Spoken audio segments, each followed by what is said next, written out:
that I was lined up waiting to be sworn in for Congress. And there was another little fella in the Senate who was too young to get in. They had to wait 3 or 4 days till he turned 30 to swear him in as a United States Senator. For the last 50 years, he has devoted himself to fulfilling the dreams of the American people, all of them, rich, poor, black, white, red, green, gay, straight, whatever we are. And I'm here reminding you that if you live long enough, all of us are going to be handicapped one day. But few people have been able to thrive and succeed in the midst of so much pressure and tension and responsibility as Joe Biden. And I was thinking what I should say, and I said that maybe Ray Charles said it best when he started his recording of America the Beautiful with the third verse of that song. And it said, "Oh, beautiful for heroes proved in liberating strife, who more than self their country loved, and mercy more than life. America, America, may God thy gold refine. To all success be nobleness, and every gain divine."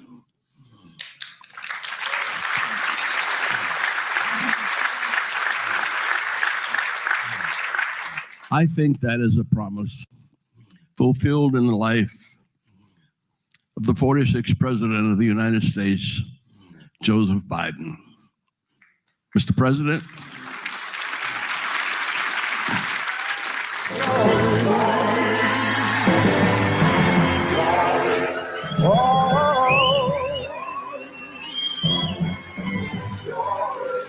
Now the war is not over, victory isn't won, but we'll fight on to finish, even when it's all done.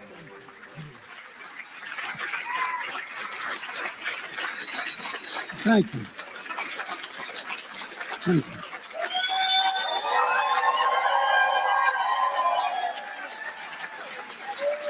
Thank you.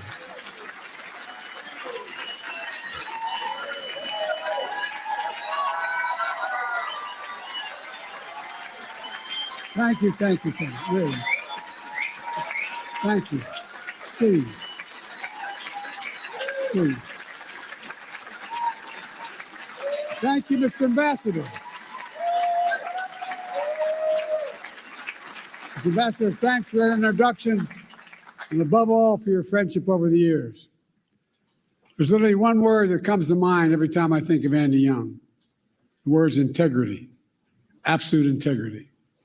And thank you to the Johnson family for carrying forward the legacy of a truly great president and first lady.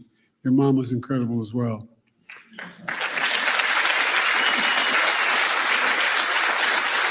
The same goes to Mark Upgrove, president of the LBJ Foundation. It's great to be back here. I thank you all and distinguished guests gathered here today. Look, I was in college at the University of Delaware in our early beginning years when I heard the news that President Kennedy had been assassinated. I remember exactly like anybody in my generation remembers exactly where they were sitting, standing, or walking. I was on the steps of one of the university halls called Hullion Hall at the university, listening on transistor radio with 3 other people. Seemed unbelievable.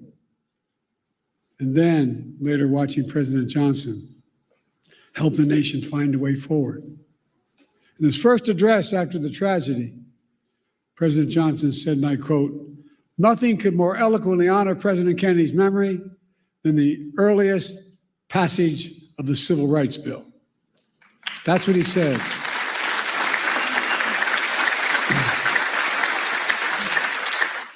As a kid coming up, I always admired President Johnson for his public service, whether it was a school teacher in South Texas, Master of the United States Senate, historic Vice President and President, his philosophy was simple. In a great society, no one should be left behind. He'd say, it's time for us to come to see that every American gets a decent break and a fair chance to make good. And as Andy Young said, President Johnson met repeatedly with the civil rights leaders and built a coalition to bring that vision to life. And he did, he brought it to life. Over 50 years, the LBJ Foundation has convened this symposium to reflect one of the crowning achievements, the Civil Rights Act of 1964, a defining moment that has since opened doors of opportunities for all Americans, regardless of race, sexual orientation, gender identity, religion, national origin. Together with the Voting Rights Act and the Fair Housing Act, these three landmark laws he signed are remarkable in their scale and their scope. Taken together, these three acts have made this nation fundamentally more fair, fundamentally more just, and most importantly, fundamentally more consistent with our founding principles.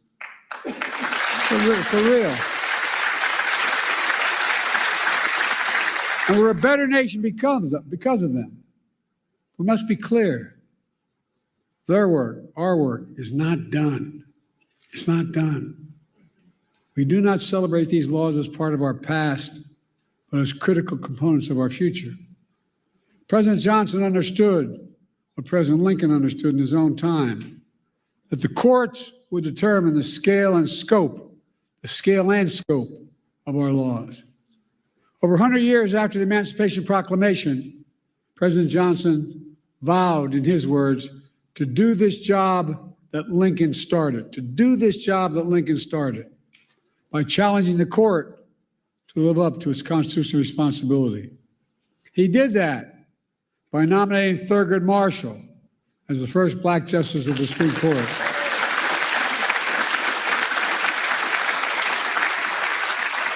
And by aggressively defending civil rights throughout the courts. But now we live in a different era. In recent years, extreme opinions that the Supreme Court has handed down have undermined long-established civil rights principles and protections. In 2013, the Supreme Court in Shelby County case gutted the Voting Rights Act, opening the floodgates to a wave of restrictive voting laws that have seen states across the country pass. In 2022, the court overruled Roe v. Wade, the right to choose, that had been the law of the land for 50 years. 50 years.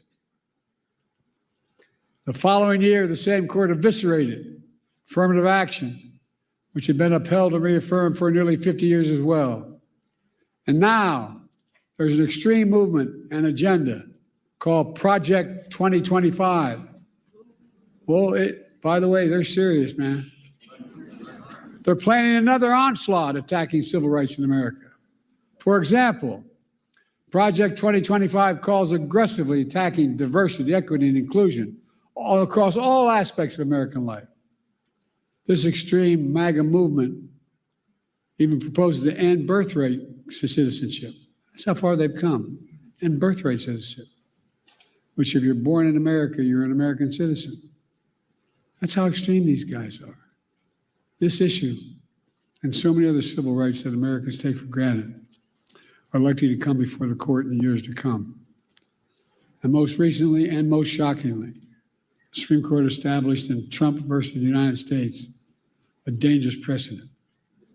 They ruled, as you know, that the President of the United States has immunity for potential crimes he may have committed while in office. Immunity. This nation was founded on the principle there are no kings in America. Each of us is equal before the law. No one is above the law. And for all practical purposes, the court's decision almost certainly means that the president can violate their oath, flout our laws, and face no consequences. Here's what Justice Sotomayor, Supreme Court Justice, wrote in her dissent.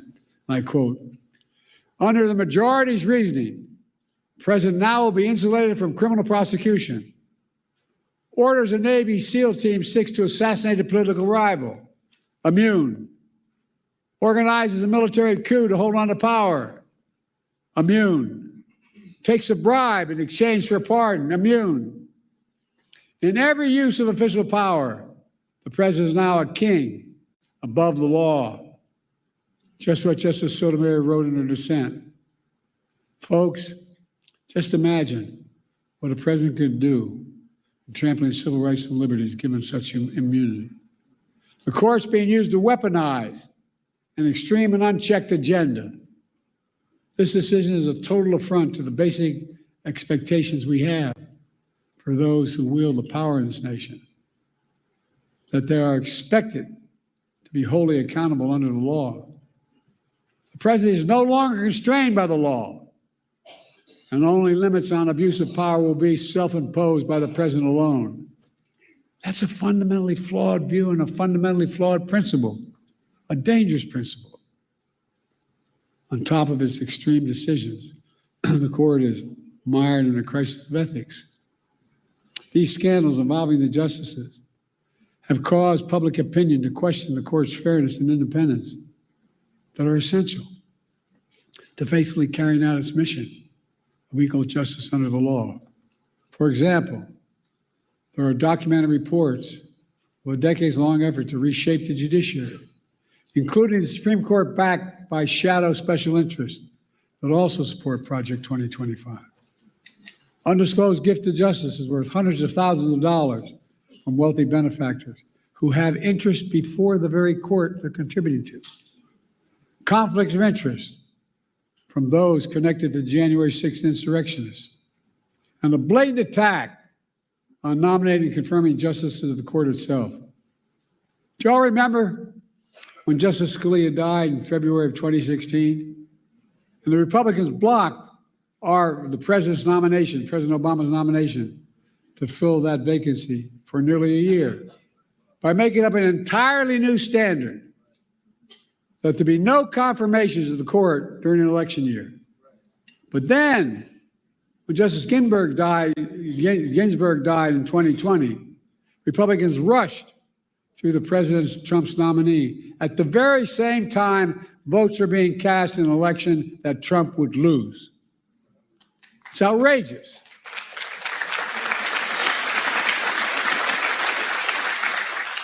I know I don't look it, but I served in the Senate for 36 years, including as chairman and ranking member of the Judiciary Committee. I've been told that I've overseen more Supreme Court nominations as senator, vice president, and president than anyone in history, anyone alive today, I should say.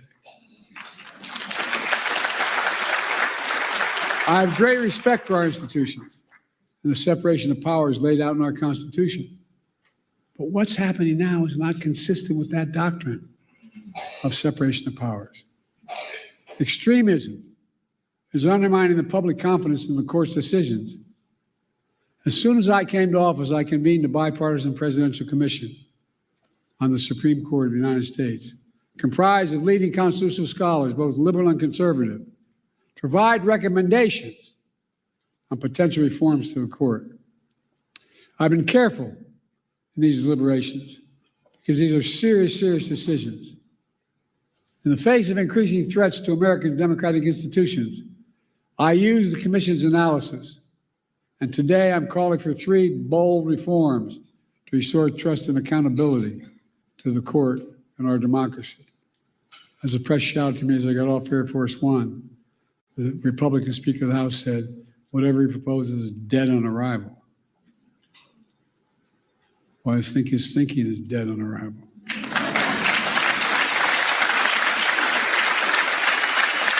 First, I'm calling for a constitutional amendment called No One is Above the Law Amendment. It holds, and I mean this sincerely, it holds that there's no immunity for crimes former president committed while in office. I share our founders' belief that the president must answer to the law. The president is accountable in the exercise of the great power of the presidency. We're a nation of laws, not kings and dictators.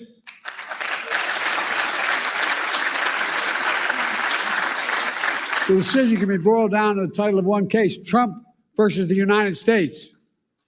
The court asserted it was making a ruling for the ages. That isn't true. The court made a ruling for one, a former president. No other president in our history has asked for this kind of immunity for criminal actions. And no president, no former president, not me, not one, has and should have been given any exception to this with such immunity. The second thing I'm asking for, we've had term limits for presidents of the United States for nearly 75 years after the Truman administration. And I believe we should have term limits for Supreme Court justices of the United States as well.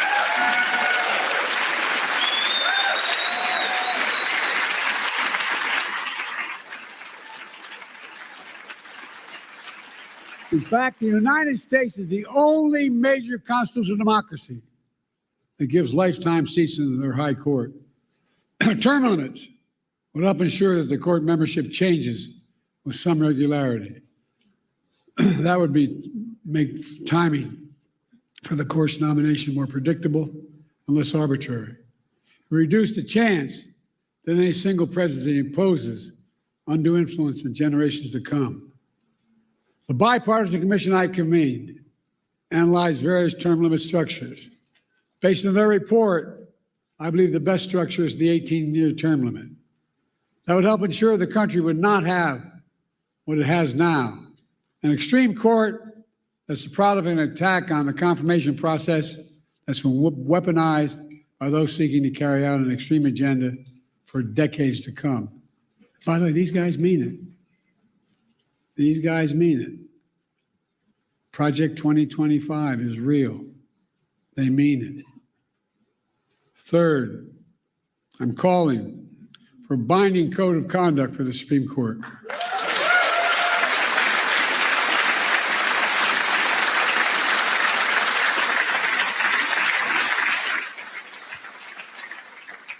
Supreme Court's current ethics code is weak and even more frightening, voluntary. Any code of Congress must be enforceable. Under the reform I propose, justice would be required to disclose gifts, refrain from public political activity, recuse themselves in cases in which they or their spouses have a financial or other conflict of interest.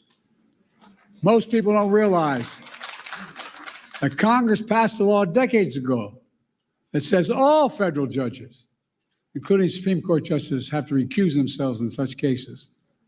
But the current justices insist on enforcing that requirement themselves without any public oversight or compulsion. Hi, I'm Nicole Hockley from Sandy Hook Promise. I know this is hard to hear, but it's important. See, that's their decision. They don't have to tell us how they made it. That might work if the court was actually enforcing those requirements, but they are not. The court is not self-policing. The court is not dealing with the obvious conflicts of interest.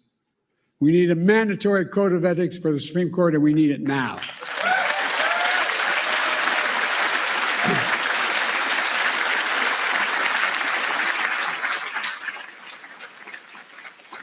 My fellow Americans, based on all my experience, I'm certain we need these reforms. We need these reforms to restore trust in the courts, preserve the system of checks and balances that are vital to our democracy. There are also common sense reforms that a vast majority of the American people support, as well as leading constitutional law scholars, progressives, and conservatives.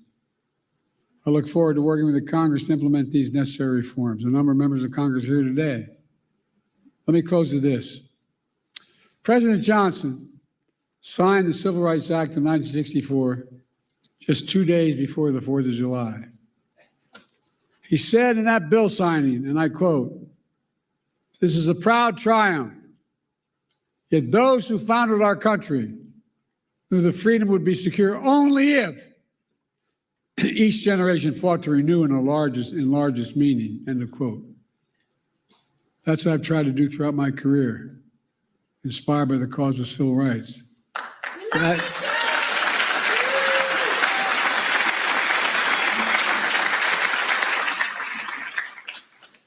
That's what got me involved initially.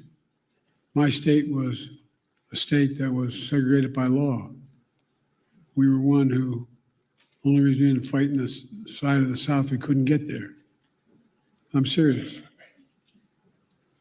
What motivated me to be a public defender, a county councilman, I'll never forget, I had a good job with a big trial firm. And in Delaware, you have to study for the bar for 6 months before you're allowed to take it. And in the meanwhile, I was studying for the bar. That's when Dr. King was assassinated. We're the only state in the nation, city in the nation, that had the military stationed on every corner with drawn bayonets for 10 months, insisting, because we had a very conservative Democratic governor. In those days, when the Democrats won, they could choose to be part of the Southern Governors or Northeast Governors Conference. They choose the Southern Governors Conference lots of times. But guess what? It got me engaged. I love how reading these biographies of me now that I knew I was going to run for president. I remember walking in to the public defender's office, which was part-time at the time, and asking for an application because I wanted to join the public defender's office. And he looked at me, his name is Franny Kearns, he said, "Don't you work for Pickett Warburton Sanders?" I said, "Yeah."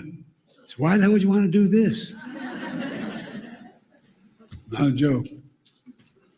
But I said, let me do it. I became a public defender. Folks, here's the deal. Because I got engaged like a lot of you do, whether you run for office or not. You get engaged and you want to change things. So I kept trying to change the Democratic Party in my state, which is very conservative. And then a group of people came to me, as my senator knows, Chris Coons, came to me and said, "Look, we want you to run for state senate." I said, I can't go to Dover all the time. I'm just starting a law firm. I'm a part-time public defender. And then they came back to me and said, "Why don't you run for the county council?" I said, I can't. They said, "You stupid SOB, it's right across the street there." I'm serious. Meets only twice a week. So my sister, my best friend, managed my campaign. And we picked a district that we couldn't possibly win. No Democrat had ever won. But my problem was I had my sister doing my campaign. And we won. Next thing I know, I was part of a group assigned as young senators, young elected officials, to try to bring the party around to get someone to run for the United States Senate. And I was put on a commission when you're the young lawyer, you get to turn the lights on and off after every meeting. And so I remember going down to the Democratic convention off year in Dover, Delaware. And after the afternoon session, went back and I was in my room. There's a nice motel you just drive up to, get out, walk in your door there. And you know, an 8x10 bathroom, a shower, and a stall. And I had my towel around me and the shaving cream on my face, and they were bam, bam, bam at my door. And I thought it was the guys that came down with. The guy was had a talk show named Bob Cunningham, was a big civil rights guy, and two others. So I thought it was them. I walked, opened the door. There was a former governor, former Supreme Court justice, swear to God, the state chairman, and the former congressman. And they said, "We just had dinner." I said, "I'm sorry, gentlemen." And I walked in, I ran to the bathroom, shake the shave grip, thinking I could put something on. There wasn't anything there. I walked back out with a towel. I'm standing against a nail, a desk nail to the wall, and they're on the beds that are nailed to the headboards are nailed to the wall. four of them sitting across. I said, Joe, we were thinking you should run for the United States Senate. I said, gentlemen, you serious? And they went on and made their case. I hope all of you had a professor who's enlightened his mind. I had one professor named Dr. Ingersoll, my political philosophy professor at the University of Delaware, which is between Dover and where I was going home. So I called him, I could stop by and see him. And I said, what do you think I should do? He said, Joe, remember what Plato said? I'm thinking, what the hell did Plato say? Seriously. So Plato said, the penalty good people pay for not being involved in politics is being governed by people worse than themselves. I went home and spoke to my deceased wife. She said, look, Joe, you're working 40 hours a week trying to set up a law firm, and you're working 40 hours a week as a public defender. Get in or get out. Next thing you know, I was running. Nixon won my state by 60% of the vote. We won by a staggering 3,800 votes. My point is,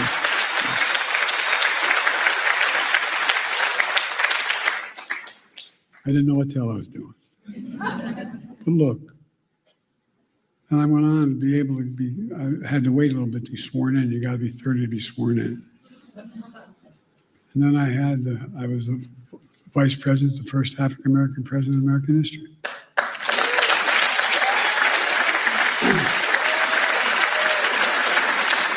Now I'm president to our first woman vice president.